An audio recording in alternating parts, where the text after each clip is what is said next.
Bagaimana jika anak yang kamu besarkan selama 10 tahun, ternyata bukan anak yatim piatu seperti yang kamu kira? Bagaimana jika kenyataan yang terungkap malah melibatkan adik kandungmu sendiri? Banyak wanita yang tidak bisa memiliki anak, sebagian memilih mengadopsi. Tapi bagaimana jika bayi itu justru berasal dari tragedi kelam yang sengaja disembunyikan oleh keluargamu sendiri? Kisah ini bukan sekadar cerita. Ini tentang luka yang tak pernah sembuh. Dengarkan kisah ini sampai akhir dan jangan lupa like, komen, dan subscribe agar kamu tak ketinggalan cerita viral selanjutnya. Namaku Riana. Usiaku kini 35 tahun. 10 tahun lalu, aku memutuskan mengadopsi seorang bayi perempuan yang ditinggalkan di depan klinik tempatku bekerja sebagai bidan. Aku beri nama dia Ara. Sejak pertama kali aku melihatnya, aku merasa ada ikatan batin yang aneh. Dia begitu tenang dalam pelukanku, seolah ditakdirkan untuk jadi anakku. Aku dan suamiku Reza sudah lama menikah tapi tak kunjung dikaruniai anak. Berbagai pengobatan sudah kami jalani dan dokter mengatakan bahwa rahimku terlalu lemah untuk hamil. Jadi saat menemukan bayi mungil itu, aku merasa seperti diberi keajaiban. Kami membesarkan Ara dengan penuh cinta. Aku bahkan berhenti bekerja agar bisa mengurusnya sendiri. Dia tumbuh menjadi anak yang manis, ceria, dan sangat penurut. Tak ada yang aneh, tak ada yang mencurigakan. Sampai pada suatu hari, aku membersihkan lemari tua peninggalan ibuku, yang baru saja meninggal. Di dalamnya, aku menemukan sebuah kotak kecil berisi surat dan beberapa foto usang. Surat itu ditulis dengan tangan tremor, dan hanya ditujukan untukku. Di dalamnya, ada kalimat yang membuatku membeku. Maafkan ibu karena merahasiakan semuanya. Bayi itu bukan ditinggalkan orang, dia adalah anak dari adikmu, Lia. Aku menggigil. Aku hampir menjatuhkan surat itu. Lia? Adikku yang kini tinggal di luar kota? Tidak mungkin. Lia bahkan tak pernah terlihat hamil. Aku merasa seluruh dunia runtuh di kepalaku. Jika surat ini benar, berarti selama ini aku membesarkan anak yang lahir dari rahim adikku sendiri. Tapi bagaimana bisa? Dan kenapa? Aku tak sanggup menyimpannya sendiri. Malam itu aku menunggu Reza pulang dan langsung menunjukkan surat itu. Dia membaca dalam diam, wajahnya tegang. Tapi kemudian dia berkata dengan parau, "Ini pasti salah paham. Lia itu masih kuliah waktu itu dan dia tinggal jauh dari sini." Tapi aku tahu, ibu tidak mungkin berbohong dan Reza, seperti menyembunyikan sesuatu dalam suaranya. Saat itu pasti terjadi hal besar dan hanya aku di keluarga ini yang tidak mengetahuinya. Esoknya, aku mencari foto lama Lia dan saat kupandangi wajah Ara dengan seksama, aku tak bisa membohongi diriku sendiri. Mata mereka, bentuk wajahnya bahkan lesung pipinya. Ara adalah duplikat kecil dari Lia. Tapi jika benar anak ini adalah anak Lia, mengapa Lia tak pernah mengatakan apapun kepadaku? Dan siapa ayah biologisnya? Aku memutuskan untuk menyimpan semuanya dulu. Aku tak ingin Ara tahu. Aku harus bertemu Lia dan aku harus tahu kebenarannya. Dan untuk itu, aku harus membuka luka lama yang sengaja dikubur rapat oleh keluarga kami. Setelah malam itu, aku tak bisa tidur. Kata-kata di surat ibu terus terngiang di kepalaku. Ara adalah anak Lia. Tapi kenapa Lia tak pernah mengatakan apa-apa? Siapa ayah dari anak itu dan kenapa ibu tak pernah sekalipun memberi isyarat? Aku tak bisa menunggu lebih lama. Esoknya aku menghubungi Lia. Awalnya aku hanya menanyakan kabarnya dan dia terdengar biasa saja. Tapi saat aku bilang ingin bertemu langsung, dia terdiam lama dan menjawab pelan. "Aku ada urusan di kota minggu depan. Kita bisa ketemu di sana." Aku tak tahu kenapa tapi nadanya terdengar gugup. Seperti seseorang yang tahu bahwa rahasianya hampir terbongkar. Seminggu kemudian, kami bertemu di sebuah kafe kecil di pinggiran kota. Aku menatap wajahnya lama, dan dia tampak canggung. Bukan seperti Lia yang biasanya ceria dan banyak bicara. "Aku nemuin surat dari ibu," kataku pelan. Lia langsung mematung, wajahnya memucat. "Ibu, nulis apa?" "Tentang bayi yang kutemukan 10 tahun lalu. Tentang Ara." Lia menunduk, bahunya mulai gemetar dan kemudian air matanya jatuh. Aku nggak pernah mau ninggalin dia Kak, tapi ibu memaksa. Katanya aib keluarga harus dikubur. Katanya aku harus pura-pura nggak pernah hamil. Aku menahan napas, tenggorokanku tercekat. Lia, siapa ayah dari anakmu? Dia tak menjawab, hanya menangis makin keras. Tubuhnya seperti kehilangan kekuatan. Jawab aku, Lia, siapa yang sudah menghancurkan hidupmu? Dan saat akhirnya dia membuka mulut, dunia di sekitarku berhenti berputar. Reza. Aku tak mengerti. Aku pikir aku salah dengar. Reza? Suamiku? Lia, jangan main-main. Aku nggak main-main. Waktu itu aku masih tinggal sama kalian pas liburan semester. Malam itu, aku nggak bisa tidur. Aku turun untuk mengambil minum dan dia tiba-tiba muncul dari belakang. Aku udah mencoba untuk melawan, tapi... Lia tak sanggup melanjutkan. Wajahnya basah, tubuhnya gemetar. Aku merasa mual, tanganku bergetar. Aku tak bisa berpikir jernih. Aku tidak ingin percaya. Kenapa kamu nggak bilang dari dulu? Tanyaku dengan suara tercekat. Karena aku takut. Aku masih kecil dan ibu bilang kalau aku mengatakannya padamu, keluargamu akan hancur. Aku tidak ingin itu terjadi. Aku ingin menjerit, ingin memukul sesuatu. Reza, lelaki yang selama ini kupikir setia, pria yang kupercayai seumur hidupku. Ternyata dia adalah monster yang merusak hidup adikku. Dan yang lebih parah, aku telah membesarkan anak dari hasil kejahatannya. Aku tak tahu harus marah pada siapa. Aku hanya tahu satu hal. Aku merasa jijik dan muak pada Reza. Bagaimana mungkin setelah menghancurkan hidup seorang gadis, dia hidup seolah-olah tidak ada yang terjadi. Aku pulang dengan langkah berat. Reza sudah menunggu di ruang tamu. Gimana ketemu Lia? Tanyanya santai. Aku hanya menatapnya dalam diam. Untuk pertama kalinya dalam hidupku, aku ingin sekali membunuh seseorang. Malam itu aku duduk di hadapan Reza. Ruang tamu begitu sunyi. Hanya terdengar detak jam dinding yang terasa menghantam dadaku tiap detiknya. Dia menatapku seperti biasa, tenang, dan penuh senyum palsu yang kini terasa menjijikan. Aku tanya sekali, jawab jujur, 10 tahun lalu, kamu pernah menyentuh Lia? Suaraku terdengar pelan, tapi dingin. Mataku tak berkedip menatapnya. Reza terdiam, wajahnya berubah. Aku bisa melihat dengan jelas ketika wajah itu kehilangan topengnya. Kenapa kamu nanya begitu? Jawab Reza, aku sudah tahu semuanya. Dia menghela napas, mengusap wajahnya pelan, lalu tertawa kecil, getir. Jadi akhirnya dia cerita juga. Ya. Aku tercekat, hatiku seperti dicabik. Jadi itu benar? Kamu benar-benar melakukannya. Aku hilaf waktu itu. Dia yang datang tengah malam, dia manja, dia lembut dan aku cuma lelaki biasa, Riana. Aku berdiri, tubuhku gemetar, air mata menetes begitu saja. Dia adikku Reza, adik kandungku, usianya masih 17 waktu itu.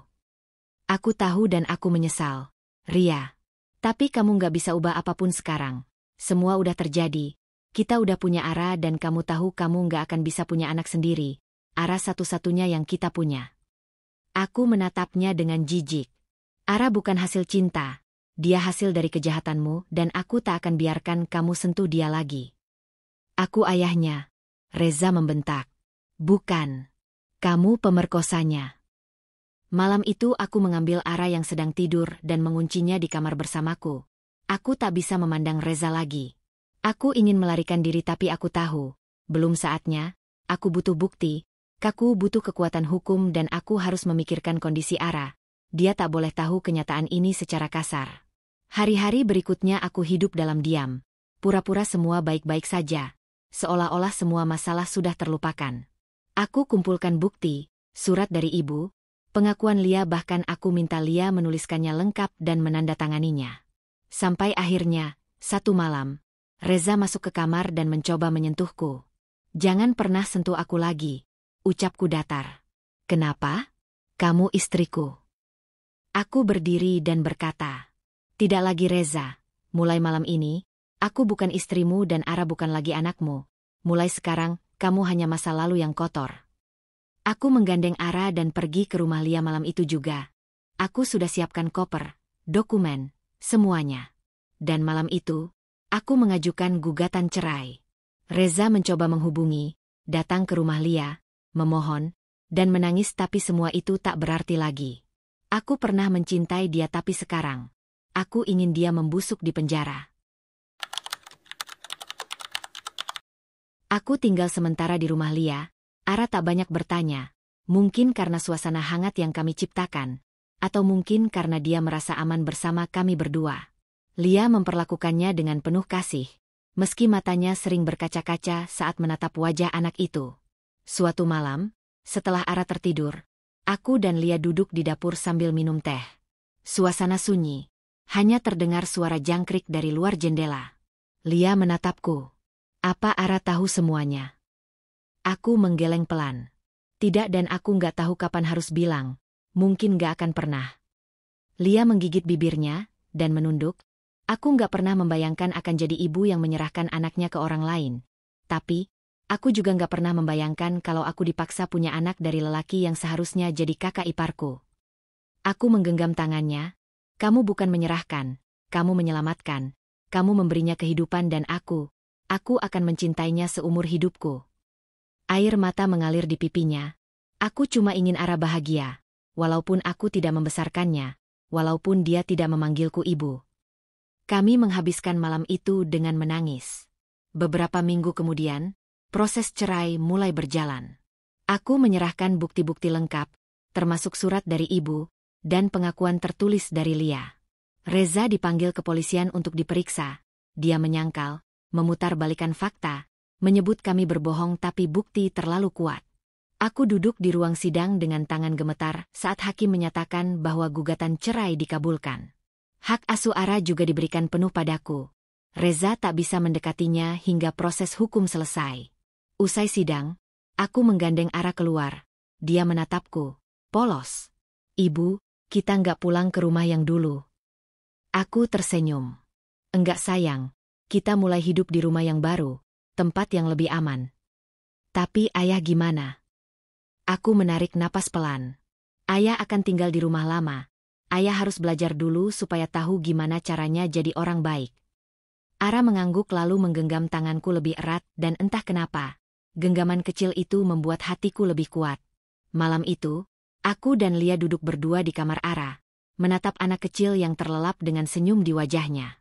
Dan untuk pertama kalinya dalam hidupku, aku merasa bahwa meski hidup memberiku luka yang begitu dalam, aku masih punya alasan untuk bertahan.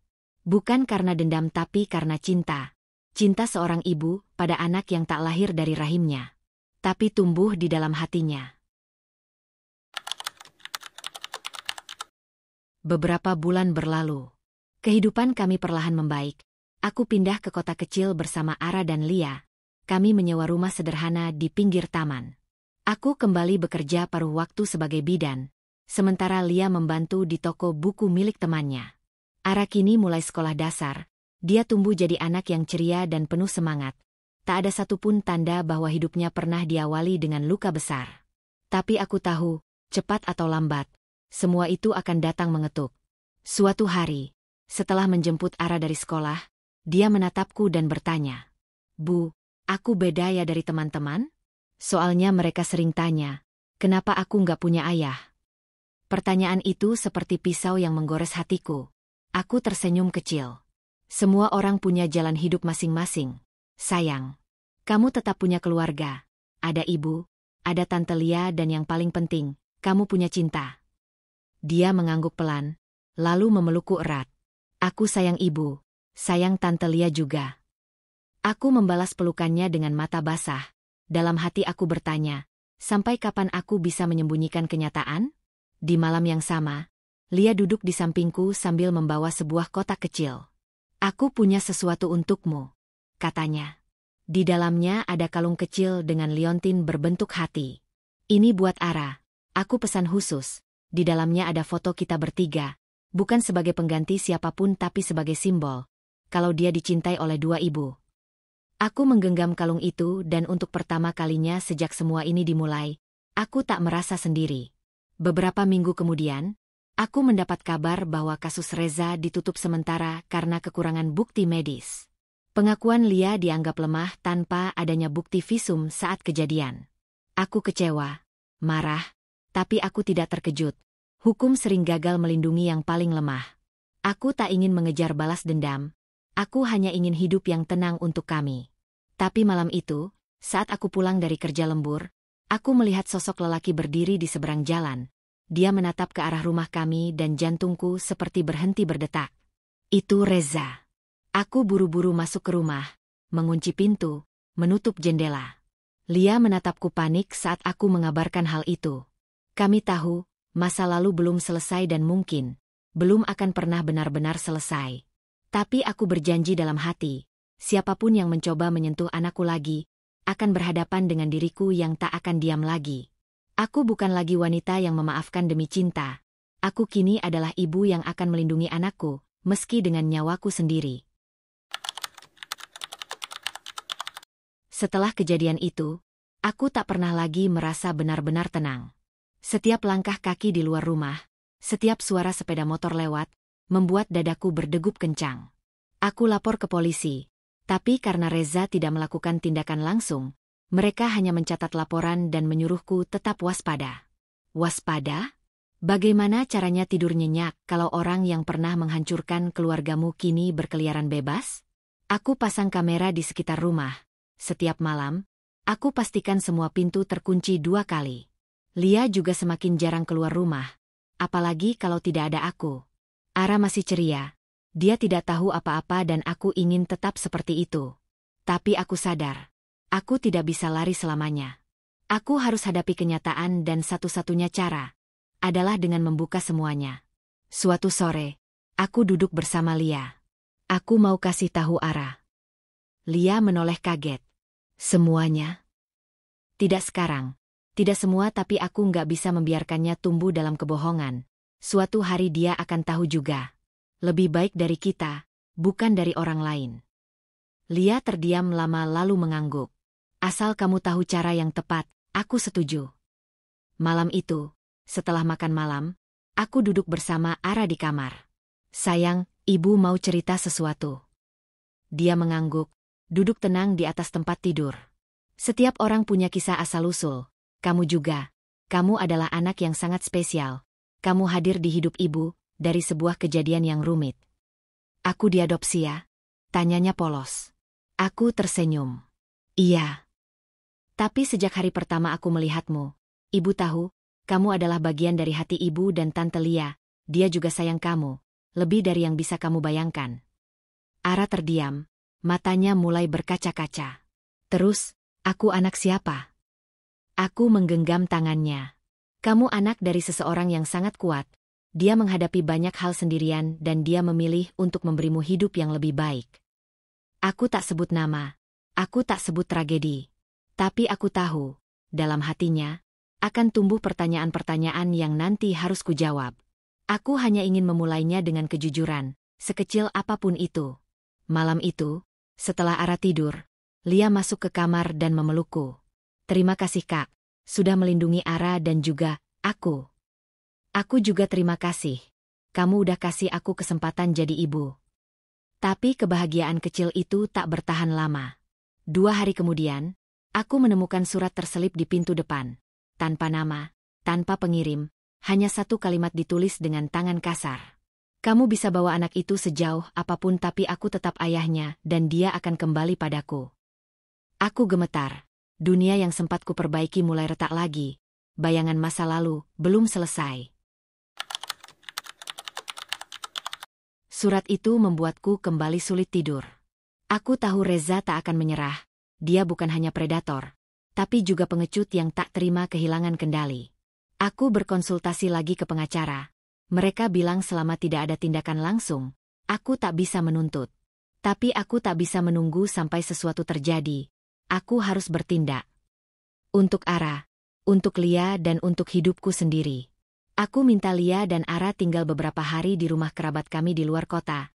Aku bilang aku ada urusan kerja mendesak, padahal aku sedang menyiapkan satu rencana akhir. Malam itu aku berpura-pura tinggal sendiri.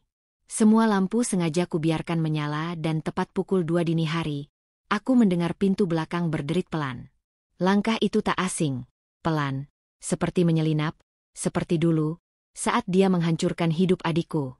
Aku berdiri di ruang tengah, menunggu. Reza muncul dari balik bayangan, wajahnya pucat, matanya liar. Mana dia? Tanyanya tajam. Nggak ada. Dan kamu nggak akan pernah lihat dia lagi. Aku ayahnya. kamu nggak bisa rampas dia dariku. Aku bukan merampas, aku menyelamatkan Ara. Dia melangkah maju, tapi aku tak mundur. Untuk pertama kalinya, aku berdiri tepat di hadapan iblis yang dulu kupanggil suami. Aku sudah rekam semuanya.